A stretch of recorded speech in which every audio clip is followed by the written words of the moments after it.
Hi, everybody. Can you hear me all right? Okay, I've just gotten the high sign. It's time to begin. And the first thing we're going to do, this is a crash course on an actual course called Great Speeches, which is a course that I have been teaching at Notre Dame for quite a number of years now. There are many courses at Notre Dame that explore serious topics in a serious manner. This is not one of those courses. We do explore serious topics, and some of my former students are here, and they're going to talk a little bit more about the course, but not in a serious manner. I think if the university knew how much fun we have in this course, they might stop paying me. Okay, so two former students are going to be introducing the course. I'll let them tell you who they are. All right. Ooh, loud. Hi, my name is Zora Rogers. I'm a junior here at Notre Dame. I'm a film, television, and theater major with a minor in marketing. I took this course 2 semesters ago, so the fall of my sophomore year, and I thoroughly enjoyed it, which is why I'm here to talk to you all about it. My final speech was about Notre Dame healthcare practices, which is a little bit controversial. I talked about how you have to pay out-of-pocket costs for birth control, how that's against the Affordable Care Act, how we don't have any sexual education, and we're one of the highest STD rates in the country for universities, and how UHS is unfortunately closed on the weekends, and how that's not really helping anybody. So, deep stuff. One thing I'd like to say about the course is that it is so hands-on, and you really, really, really get out of your comfort zone, and that is such an important skill to have in the workplace and just in life. And it's just, it's a great course. What can I say? So I'll hand it over. Thank you. My name is Aubrey Breen. I am a senior, and I'm studying music and doing minors in theology and digital marketing. And I took this class also sophomore fall, which was fall of 2022. One thing I'd like to say about the course, well, really about Professor Duffy, which he told us not to. But Professor Duffy is someone who really recognizes the beauty in the world and is open to letting it change him, and is just really great at sharing that with his students. And I think that that's something that's really important, because Notre Dame students in just our generation, there's so many distractions, our phones and academic pressure and family pressure and all these things, and it makes it hard to recognize those nuances in the world and the beauty, and to really articulate them and to express ourselves. So I'm really grateful for this course that's helping us be able to articulate ourselves in that way. Thank you. Thanks. Thanks, so that was good. Thank you both.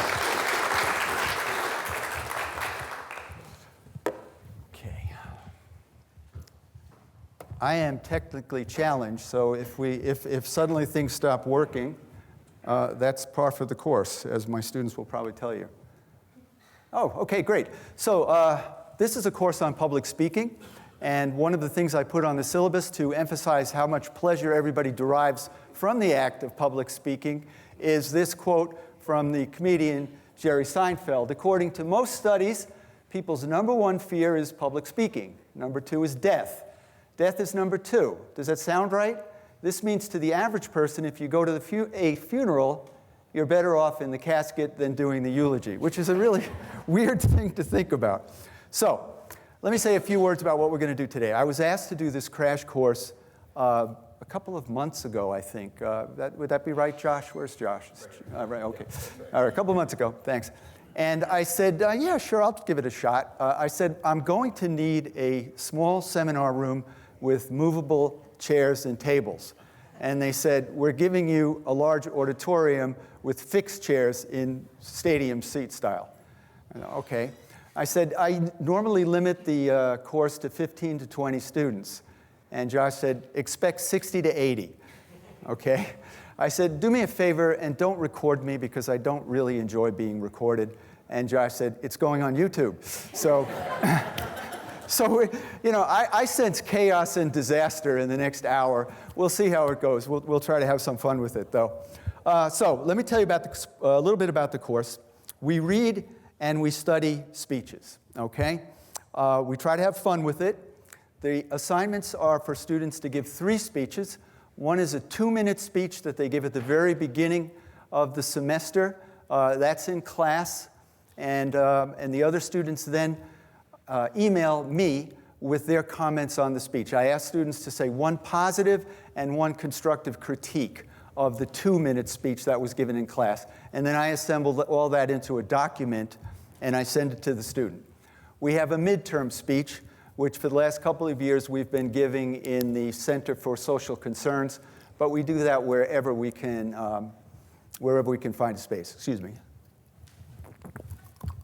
So the final speech is the final exam for the course, and it's modeled on Speaker's Corner in London.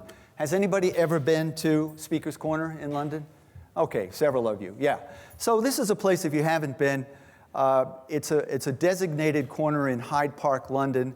It's been this tradition since, I think, the beginning of, prior to World War II, if I'm not mistaken, where anybody can come and get on a soapbox and give a speech about any topic but one, is my understanding. You could not criticize the Queen. That was out of bounds. But anything else was fine. And that's kind of what we do.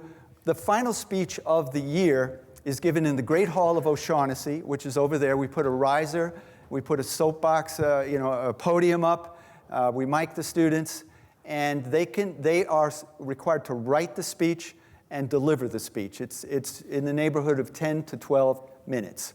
I have said to students, it's going to be loud, it's going to be distracting. People are walking by with their bagels and their coffee and their problems. It's the end of the year. And I say to them, if you can get one person to stop and listen to your speech, really listen to it, I'll bump your grade up one increment, And so one student asked me, how do you know we're not going to set up like a friend of ours to come and stop? I said, okay, you're not going to do that. The animating question of this course, the question that we're trying to answer is a serious one. And that is, what makes a speech great? What is it about some speeches that we remember and recite and study generations after they're given because they matter to us? They matter to our conception of ourselves, our conception of the nation, our conception of the future. While other speeches are quickly and probably mercifully forgotten. What's the difference? How do we know? What are the constituents of a great speech? And so we look at things like the content of the speech, what the speech is about. We look at the language of the speech, the artistry of the language. We look, of course, at the delivery of the speech. People of a certain age will remember President John F. Kennedy's inauguration and his stirring lines, ask not what you can, et cetera, et cetera, et cetera, which, by the way, is a rhetorical figure that we study in the class. And we look at the psychology of the audience, and we look at the moment of the speech. Is that what makes a speech great? The time in which it's given. We also look at what else have I said? We look at the way a speech is. It meets a particular moment in history. So those are some of the things we study, okay? The course has 3 parts to it. Is that going to work? Yes. Okay. There's theory, there's analysis, and there's practice, okay? So theory is what we read. We read mostly classical rhetoric. We read from Aristotle's rhetoric, which, if you've ever read it, is a deeply boring text. However, it is absolutely essential to understanding the way rhetoric functions. This course, in a sense, is a rhetoric course. That is to say, it's a study of persuasion and how persuasion works. So we are trying to understand, what is it about certain speeches that makes them do what they do? If you thought of a speech as a pocket watch, that you could open up the back and see how the springs work and how the gears work and all the little pieces that are moving. That's what Aristotle does. Aristotle goes into mind-numbing detail about what exactly a speech is and how it works. And he's not exactly a graceful prose writer. These were actually speeches that he delivered to his students. But his depth of analysis is unmatched. And everything that we know about rhetoric today, everything that we think about rhetorical theory today, much of it, I would say most of it, is derived from Aristotle's work. So, That's one of the things that we do. We look at theory. Some of the language that maybe we'll get into today, we look at his notions of ethos, the character of the speech, the way in which we are persuaded by the character of the person who's speaking to us. And we're not talking so much about character that we know about. We're talking about the way character is constructed within a speech. We look at what's called pathos, all right? And most people think of pathos as this kind of cheap emotion, this manipulative language that causes us to lose sight of our rational faculties, and it can be. I remember when I was a kid, my parents used to subscribe to a lot of magazines, and one of them had, most of them had an ad. There would always be an ad in it, and there would be usually like you'd open it up and there'd be a photograph of a very cute-looking puppy that maybe had been abused or looked a little famished or something. And then there would be text above it. You can help this pet. And then underneath, or you can turn the page. Now, that's called an enthymeme because it means there's an implied premise. And the implied premise was, you nasty son of a, So that's pathos at its worst. But pathos is also about values. It's also about the way that we relate to ourselves in the context of some ideal or institution. So I am certain that most of you at one point or another have walked over to the Basilica and you have looked at the engraved the words engraved above the side door, God, country, Notre Dame. Those are values. They function as an invitation to the reader to identify oneself with those values. And that's one of the things pathos does, okay? So when we hear speeches about the nation, when we hear speeches about perhaps our religion, we are being invited to construct our own identities within the discourse. We become part of the discourse. That's partly what pathos does. So those are some of the things we're talking about when we talk about theory. Those are some of the things we study. Also, I'm sorry, I should say we also study logos, the logical arguments that are made within any particular discourse. So how many of you have seen an older movie called Braveheart? Anybody? Okay, so you might remember this one stirring scene where Mel Gibson's riding back and forth, and there's these two armies facing each other, and the English army is, they're decked out in lots of armor and gear, and they look scary, and they've got gigantic horses. And then you've got the Scots, and they're raggedy, and they've got clubs, and they're going to get slaughtered, and they know it. And so then along comes Mel Gibson, and he says to them, yeah, you can run, which is what they want to do sensibly. He says, or you can stay here and have this moment. Now, that is a false choice, right? It's not really between A and B. There's lots of other things. They could organize a guerrilla resistance. There's a lot of things they could have done, except hang out and get slaughtered. So we study logic. Like, what is the logic of a speech? What are the arguments that are being made within the speech, okay? Finally, we study in the theory, we study the ethics of rhetoric. What makes a speech ethical? And how important is ethics? Can a speech be great if it's unethical? Is ethics or ethical or morality a necessary attribute of what is great in a speech? So that's the theory. Now, in addition to theory, we do analysis, close reading of a speech. And who's in charge? Analysis, right here.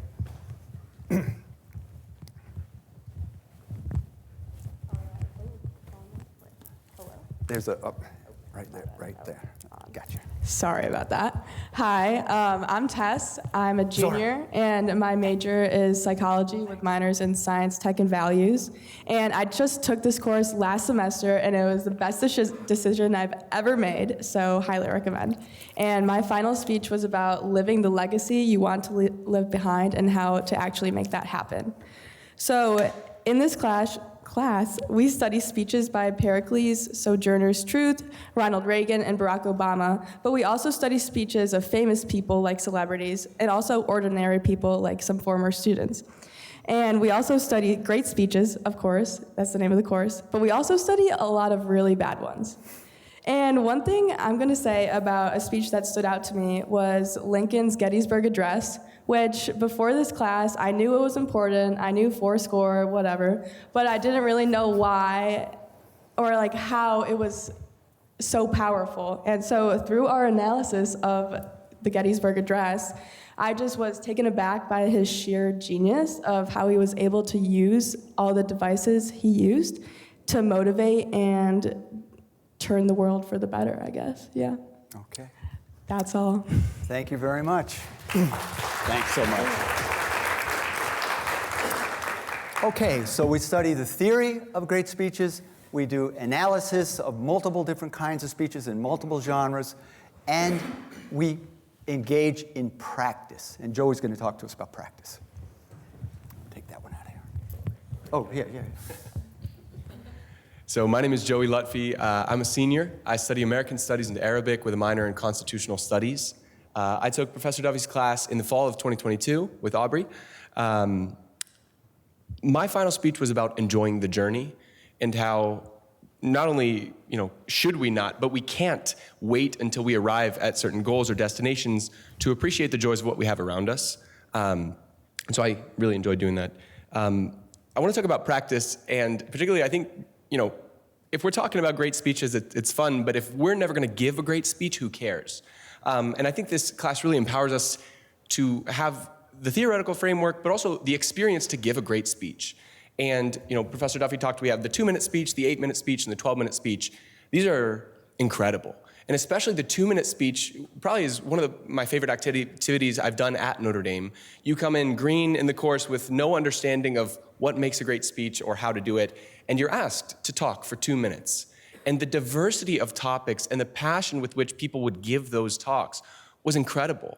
And I think that having that early in the semester really informed how we approached those later speeches. And one thing that we particularly do, it's not just at the beginning of the class, midterm, and final exam, it's every week. We have what's called the Thursday Follies. So every Thursday we would get into class and there would be a brief and very fun exercise, feet to the fire, talk. It would be something like, play devil's advocate for a point you vehemently disagree with, or sell me this trinket which nobody really wants to buy, or, I particularly remember at one point, we were tasked to write down an issue we were very passionate about. And, we're writing it down, we spend 2 minutes, I care about this, I care about that, and then pass it to the right. And then the other person is passionately trying to advocate for a point that they didn't really come up with.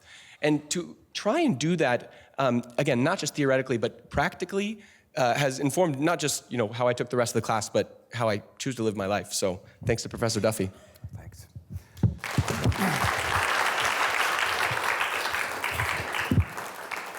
Thanks, Joey. It says something about students at Notre Dame that I wrote to, when Josh asked me to have a student introduce the course, I wrote to 6 different people because I figured nobody's going to be able to do this and nobody wants to do this. And of course, all 6 of them said yes. So that's why we have all these speaking parts. So could we have another hand for these students, please?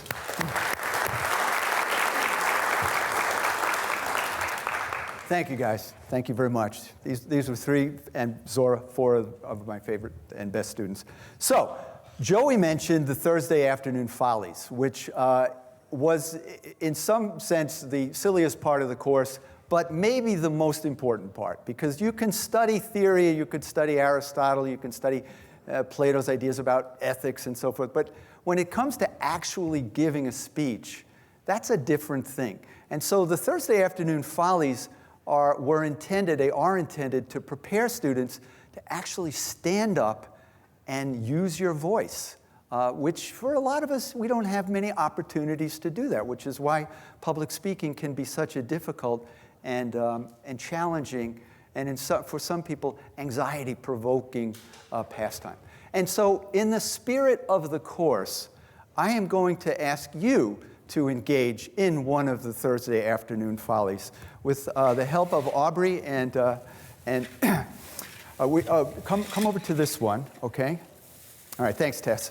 All right, so what we're going to do here is we're going to go row by row, okay? They're just going to hand, Aubrey's going to hand this bag to these people over here, and Tess is going to hand it to you, okay? And you are going to reach into that bag. Don't look into it. Just reach into it and take out one item. All right, now this is the complicated part. Pass the bag to the person next to you. That person does not take anything from the bag, but passes it to the next person. and that person does take some. So every other person takes something from the bag. This makes sense? So far, so good? All right, now, just reach in. Don't waste a lot of time looking. I promise you there is nothing organic in these bags. All right? So go ahead. Thank you. And we're going to do this as quickly as possible. Okay, I'm going to start explaining what we're going to do, even though we're still passing the bags along. So, Joey actually mentioned this activity. This is the first one that we do in class. And I call it, with an act of startling creativity, I call it Sell It, all right? So what you're going to do, everybody's going to stand up. Would you all please stand up? All right. Now, you are if you have one of the pieces in your hand, you are going to turn to the person next to you who does not have that piece, and you are going to try to sell that piece to that person. I don't know what these pieces, they're Lego pieces, you know, everybody wants a Lego, but you might imagine it's something other than a Lego, okay? You can use your creative gifts and imagination to make it whatever you want it to be. And then you are going to try for 30 seconds, and I am going to time this. Let me get my clock out here, my watch. I'm going to time it, and 30 seconds, and then I'm going to ask you to stop, all right? So give it everything you've got. Does everybody have a piece? Have we gotten this done? Almost.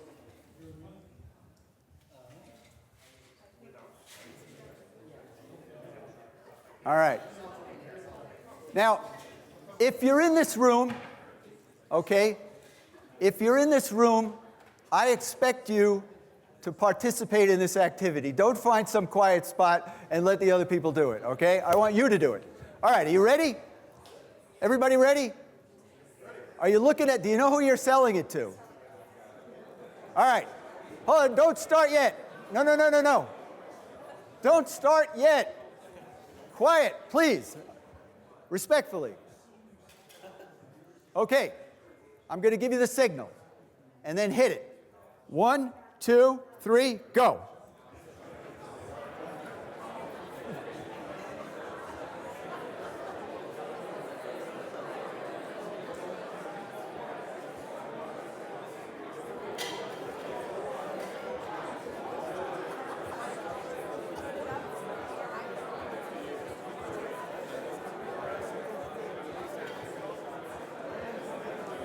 Okay, stop.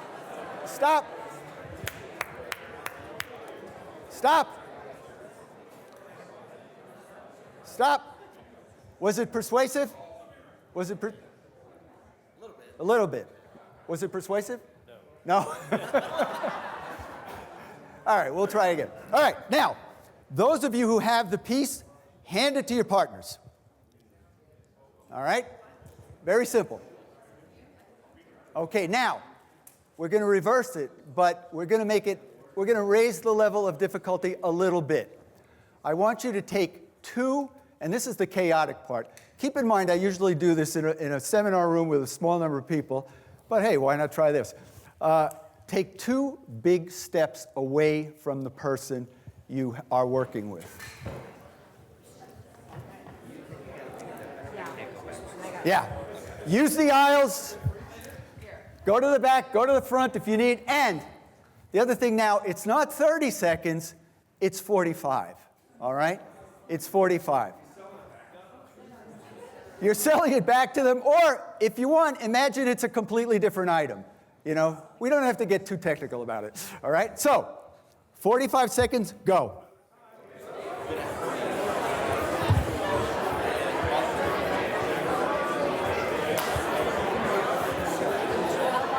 Step back.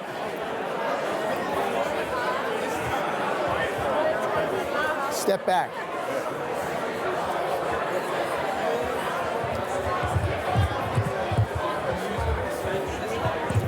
Step back, gentlemen. What is this? Pencil sharpener.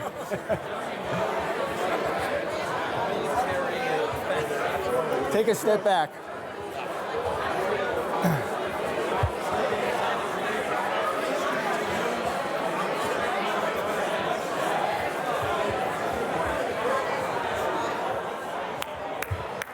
Okay, stop.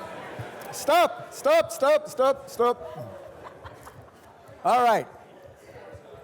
How did that go? Very well. Sorry. Right? Yeah. Did you sell it? Or, did you sell or you buy? Yeah. You sold. How did it go? It was harder when we were farther apart. Yeah. Well, that's the idea. Okay. All right. Now, we're going to just hand the piece to somebody that's not in your group and get another piece from someone else. This is a little chaotic, but you'll figure it out. Okay? We want a new piece. We want a new piece involved.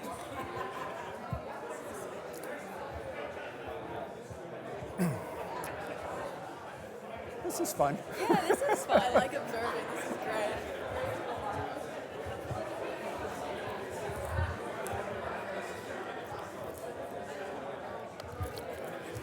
Okay.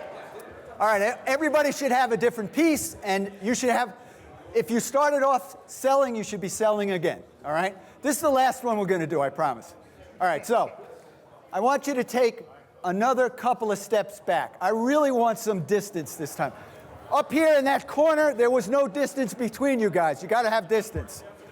Go out of the rows and stand in the back if you have to. That's good.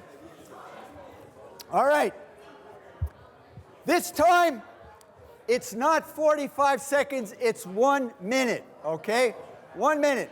Ready, set, go. Oh, I like it. Nice.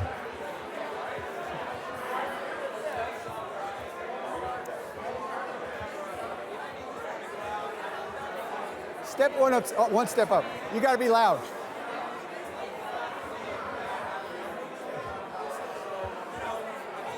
Nice. Nice.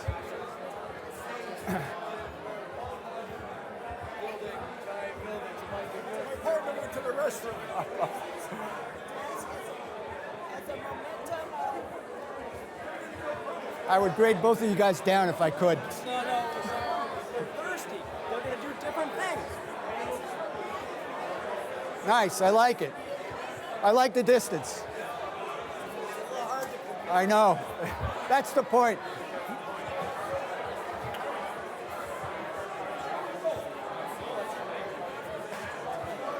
I don't know what you guys are doing, but I want more distance. John, how are you? I'm good, John. I haven't seen you for must be about 4 hours. Always keep this in mind about you going forward. Okay, okay. Okay, stop. Okay, everybody can sit down now. This activity has mercifully come to an end. All right, can I just ask anybody, what was it like to do this? Anybody want to just... Invigorating. Anybody else? Chaotic, exhausting. Challenging, because it's hard to hear, right? Yeah. I know it's hard to hear in a room with 20, but I thought this is going to, I had no idea if this was going to work out. So congratulations to you all, and thank you for your goodwill in doing all of this. Now, don't get too excited. Class isn't over yet, all right? So we're going to stop with that, but now we're going to move on to a different part of the course, okay? And this concerns analysis, all right? And we are going to, I better make sure I've got that right on my schedule, but we are going to analyze really one of the great pieces of rhetoric in American history, and it's one that Tess has already alluded to, and that is Lincoln's Gettysburg Address. So Ken Burns, have any of you seen the Ken Burns? Yeah, okay. Ken Burns did a really nice sort of intro to the Gettysburg Address. It's very brief. And then it finishes with a recitation by Sam Waterston, the actor. And I thought it would be interesting to watch that. Then we're going to do some analysis, okay? So, I'm going to need, yes. Okay, you want to go to the front? All right, so first we'll just listen to this short vid.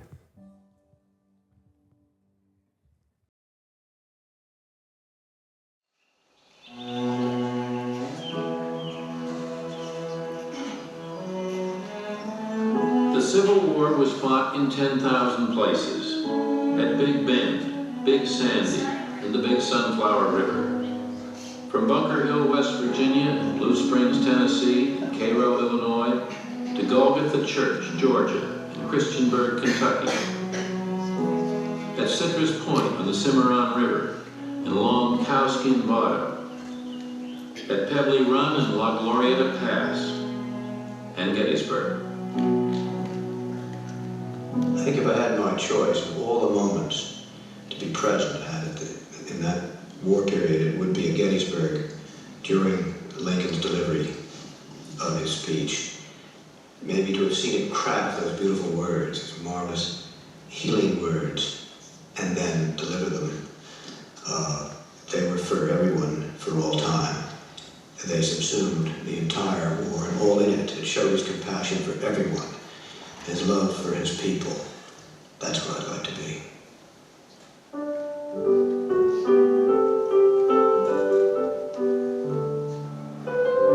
On November 19th, Lincoln traveled to Gettysburg to dedicate the new Union Cemetery. The featured speaker was Edward Everett of Massachusetts, a diplomat, clergyman, and celebrated orator. The president had been invited almost as an afterthought to offer a few appropriate remarks. Everett spoke for not quite 2 hours. Then Lincoln rose. A local photographer took his time focusing. Presumably, the president could be counted on to go on for a while. But he spoke just 269 words. He started off by reminding his audience that just 87 years had passed since the founding of the nation. And then he went on to embolden the Union cause with some of the most stirring words ever spoken. Lincoln was heading back to his seat before the photographer could open the shutter.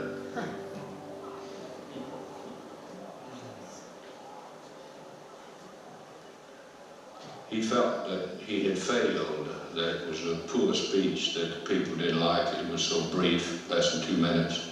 He felt that he had failed. Lehman, his friend Ward Lehman, was sitting next to him on the stand. When he sat down, there was just a sprinkling of applause. And he said, "Lehman, that speech won't scowl. That's what you say about plow in the prairies when the mud doesn't come off it." The cheek of every American must tingle with shame as he reads the silly, flat, dishwatery utterances of the man who has to be pointed out to intelligent foreigners as the President of the United States. Chicago Times. Dear Mr. President, I should be glad if I could flatter myself that I came as near to the central idea of the occasion in 2 hours as you did in 2 minutes. Edward Everett.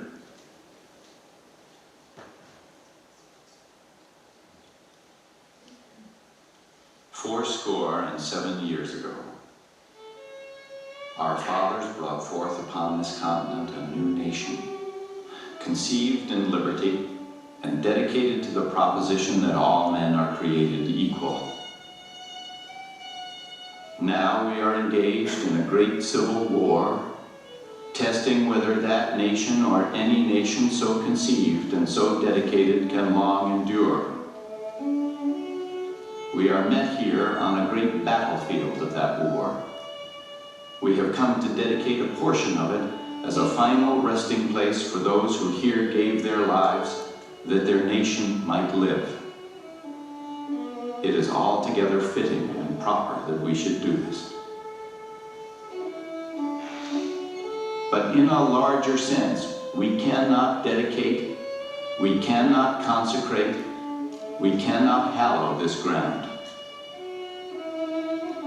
The brave men, living and dead, who struggled here have consecrated it far above our poor power to add or detract. The world will little note nor long remember what we say here, but can never forget what they did here.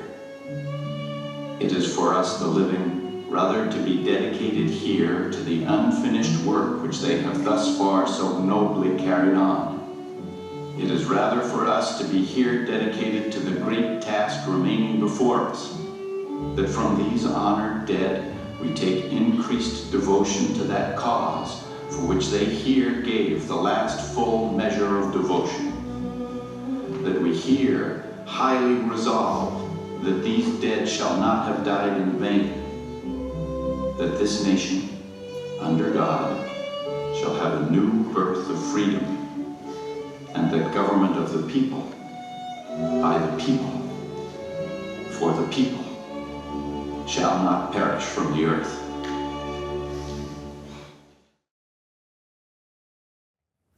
Okay, so that is obviously the Gettysburg Address. Here's a little fun fact. There are 5 versions of the Gettysburg Address. Lincoln, oops, hey, thanks. Lincoln wrote different versions. Well, he wrote versions for people who asked him for copies of the speech and used them for fundraisers to support veterans and so forth and so on. The interesting thing about the version that we've just heard, and I've actually had all 5 versions printed and sitting in front of me, and then I've listened to Sam Waterston read his version. It doesn't correspond to any of the other versions. Isn't that strange? It's not any of the official versions. I don't know why that is. I figure Ken Byrne knows his history, but in any event, it doesn't. Now, these are just small changes. It's just a word here and a word there and a different conjugation of a verb or something. But anyway, so that's the fun fact for the day. The one that's on the Lincoln Memorial is the most popular one. That's known as the Bliss version. Okay, so, and this one that you see in front of you is the Bliss version. And we are going to do a quick bit of analysis on that, but I first have to get back to this. So, yeah, okay.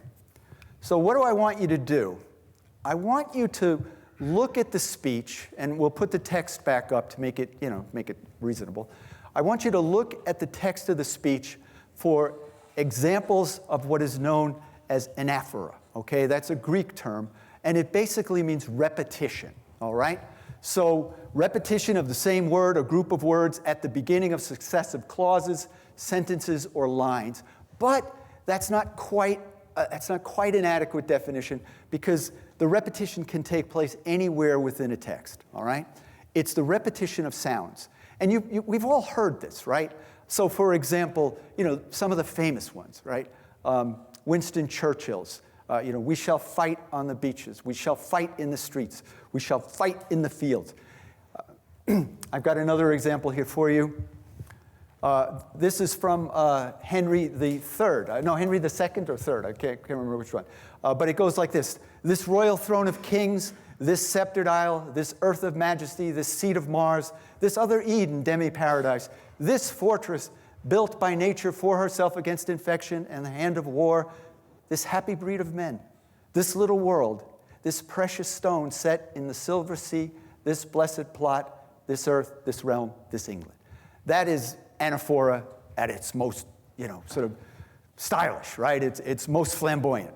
And why are we looking at that? Because there is something in, and this is Professor Duffy talking, I'm not a physiologist, but I think there's something in the human heart that responds to repetition. It increases the intensity of the discourse, and we feel it in a way that we wouldn't feel it if it were in sort of more everyday prosaic language. So now Lincoln uses anaphora throughout the Gettysburg Address in very obvious ways and in very subtle ways. So if I can get back to the text, how do I do that? And we might want to scroll up a bit so we can see the whole thing. Yeah, this might be a little hard for you to read in the back. Sorry about that. Okay, so it's up on the board there. You can see it. So 7 years ago. Now, just listen to it one more time and see if you can begin to pick out some of the anaphoric moments in the speech, okay? 7 years ago, our fathers brought forth on this continent a new nation, conceived in liberty and dedicated to the proposition that all men are created equal. Now we are engaged in a great civil war, testing whether that nation or any nation so conceived and so dedicated can long endure. We met on a great battlefield of that war.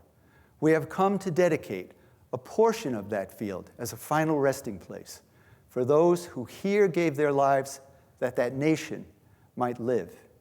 It is altogether fitting and proper that we should do this. But in a larger sense, we cannot dedicate, we cannot consecrate, we cannot hallow this ground. The brave men, living and dead, who struggled here have consecrated it far above our poor power to add or detract. The world will little note nor long remember what we say here, but it can never forget what they did here. It is for us, the living, rather, to be dedicated here to the unfinished work which they who fought here have thus far so nobly advanced.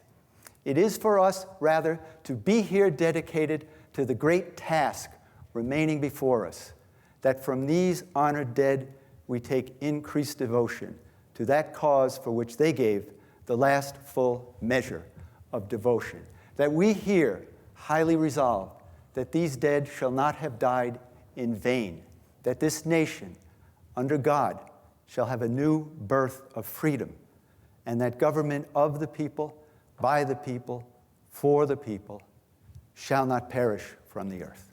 That's the speech, okay? Turn to the person next to you and see if you can pick out, just talk it over, 2 or 3 of you at a time. Where are those anaphoric moments that make this speech sing, which it does? Now remember, we're not looking for an interpretation. I mean, there's so many things we could say about this text. We could talk about how it reframed the Civil War, as a war between the states to a war to an ideal that had really never been expressed in the Constitution, right? But had been expressed in the Declaration of Independence. We could talk about the historical significance. We could talk about so many things. But all I want to do now is look at something that's really, really kind of small and technical. The use by Lincoln as a writer of anaphora. Tell me what you found, what you saw. Yeah. So I think he uses the word here very often. Yes. And so I think that gives it a sense of place. What the soldiers did there, what he and the audience is doing, and the crowd is doing there now, and what needs to be done going forward. I think that I couldn't agree with you more. I think you've really nailed one of the things that's so easy to overlook in this speech, but that really, really is so brilliant on the part of Lincoln. I mean, look at it, right? Where does it start? We engaged the Great Civil War. We met a great battlefield. We've got Portugal, resting place for those who here gave their lives. And then you kind of drop it for a while, and then you come down. The brave men, living and dead, who struggled here, have consecrated it far above. And then he comes down again, the great task remaining before that these are dead. You find this word here all throughout, and it's not like the Churchillian or the Shakespearean, this isle, this happy band of men, this, that. It's rather they're dropped in like little pearls, little jewels, and yet they hold the speech together in a way that knits these different ideas and sounds in a way that we scarcely see or realize what is happening in the speech, but we are being caught up to it. We are feeling caught up in it. We are feeling that intensity of it without really understanding how that's happening. Unless, like you, where did he go? Right? Unless you are able to pick out that moment. So I think that's a great insight. Anything else, though? There's so many other ones. Yeah. We. We, and all about we. It's not I or anything, it's always we. Right, right. And that, of course, is stylistic, but it also speaks to a conception of the nation. Yeah. The nation is about unification. He doesn't mention the South. He doesn't mention the Union. That's right. He speaks in terms of the we, all of us together in this nation, which I think gives it that healing aspect. Yeah, there's a great book by a guy named Gary Wills called Lincoln at Gettysburg, which if you're interested in this kind of thing, I really recommend. Fantastic book. But he makes the point that John Powers just made, which is that Lincoln doesn't talk about the armies. He doesn't mention the South or the Confederacy. He doesn't mention the North. He's really talking about, it's all abstractions, right? But the abstraction is this nation, this we, this unification. Any others that strike you? Yeah. The word us. Us. With we is us. Yeah. Also. Anybody else? Yeah. Well, I saw dedication and devotion. Uh-huh. Yeah, there's that tricolon right up there in the center of the speech when he says, but in a larger sense, we cannot dedicate, we cannot consecrate, we cannot hallow. That's classic anaphora, right? That's classic, these repetition of sounds. And again, it's like being taken on a ride. It's like you're moving along with him. It's flowing, okay? Now, we are running out of time, unfortunately. Normally my classes are 75 minutes, so you're all getting a break. But I told you that, and I feel bad doing this, but I'm going to do it anyway. I told you that the course is theory. We haven't spent a lot of time with theory. The course is analysis, which is what we just engaged in, and the course is practice, okay? What I'd like to do is end on a note of practice. In my classes, as Joey mentioned, we start with a 2-minute speech. And to be fair, students have a day or so to prepare for it, or more than a day, and they come in and they're ready to go. You're not going to have that opportunity. What I want you to do is to take about 1 minute and prepare a 30-second speech, and then come up here and deliver it for us, okay? This is graduation for this course, pretty much, all right? So I know it sounds like, wait, I'm not going to do that, but yeah, you can do that, all right? You definitely can do that, all right? So just take a moment. I'll give you a minute, maybe 2 minutes, and just gather yourself and think of something that you can talk about, something anything, for 30 seconds. It can be tomorrow how we're going to crush Stanford, or it could be whatever you want, all right? But just take a minute. Go. Now I'm going to call on you.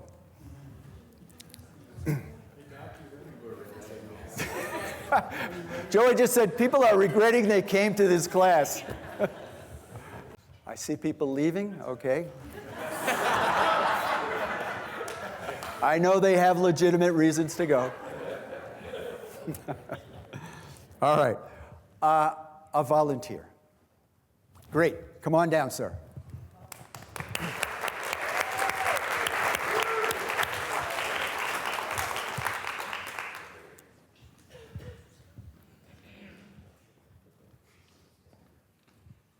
Tell us your name and what you're going to talk about. Bob Pedersen, revocation of probation and imposition of the original prison sentence. Okay, 30 seconds, go.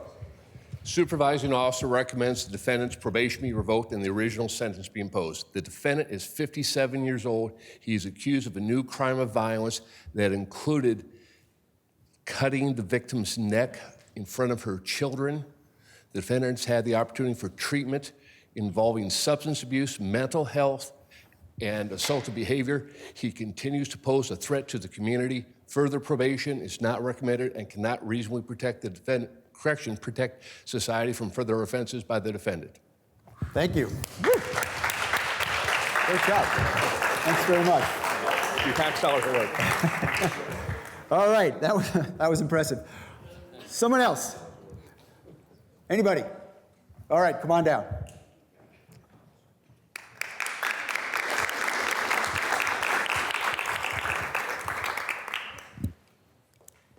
Tell us your name and what you're going to talk about.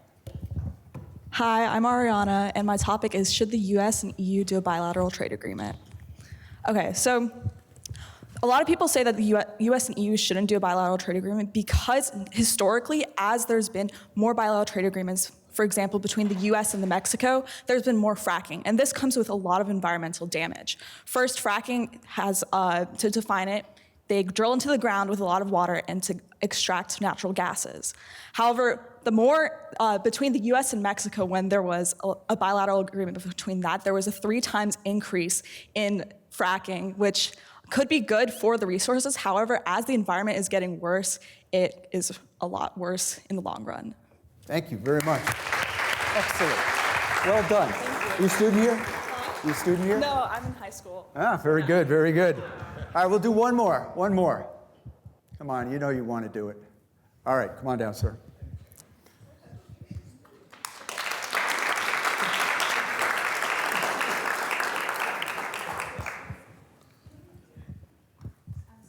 Tell us your name and what you're going to speak about. My name is Philip Mock, and I'm going to speak on success. You got 30 seconds. So, many years ago, I first came to Notre Dame, and our first evening here, we were addressed by Father Theodore Hesburgh, and he let us, all our freshman students, and our parents know that once you've gotten into Notre Dame, you can graduate. Now, everyone is not going to be a nuclear engineer, but everyone is going to succeed. You may not be able to stay in the major you first chose. You may not be a future doctor, but you can still succeed here. You can earn your degree, and you can be a success in life. Just be willing to realize that what you first chose may not be what your future goal should be, but you can succeed. Thank you very much. I appreciate it. Thank you. All right, well, let me say thanks to all of you. You have been an extraordinarily good-humored group of people. I appreciate it. So again, the course is called Great Speeches. The significance of the course, as I said, is to try to figure out what it is that in a speech that enables us, or I should say rather moves us, to do things such as to go to war or to campaign for peace, to fall in love with someone else or to separate yourself from that person, okay? What is it about speech that we use to anoint a king or to topple a king? All the different purposes of speech. How do speeches work? Why do they move us as they do? And most importantly, what constitutes a great speech, which are the speeches we remember, the speeches by Lincoln, the speeches by Pericles, the speeches by Sojourner Truth, the speeches by Ronald Reagan and other people. What is it about those speeches that speaks to us as, in some cases, as Americans, in other cases, as human beings? That's the course. Thank you all so very, very much. I really appreciate it.